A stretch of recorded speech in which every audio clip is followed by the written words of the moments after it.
তিতাস প্রতিদিন সত্যের সন্ধানে আমাদের পথ চলা। তিতাসে ইফতার মাহফিল অনুষ্ঠিত। কুমিল্লার তিতাস উপজেলায় পবিত্র মাহে রমজান উপলক্ষে এক ইফতার মাহফিল অনুষ্ঠিত হয়েছে। কুমিল্লা তিতাস উপজেলা মুক্তিযোদ্ধা বিষয়ক সম্পাদক ও চকবাজারের বিশিষ্ট ব্যবসায়ী মোহাম্মদ হাবিবুর রহমান হাবিবের উদ্যোগে নারান্দিয়া আশরাফিয়া হাফিজিয়া মাদ্রাসা প্রাঙ্গণে এই ইফতার মাহফিলের আয়োজন করা হয়। ইফতার মাহফিলে এলাকার গণ্যমান্য ব্যক্তিবর্গ ও স্থানীয় নেতৃবৃন্দ উপস্থিত ছিলেন।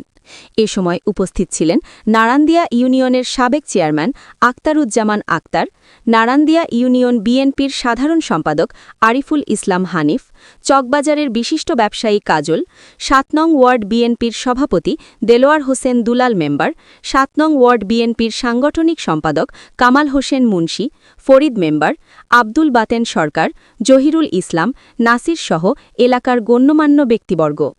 ইফতার মাহফিলে উপস্থিত সবাই দেশ, জাতি ও মুসলিম উম্মার শান্তি, সমৃদ্ধি ও কল্যাণ কামনায় বিশেষ দোয়া ও মুনাজাতে অংশগ্রহণ করেন।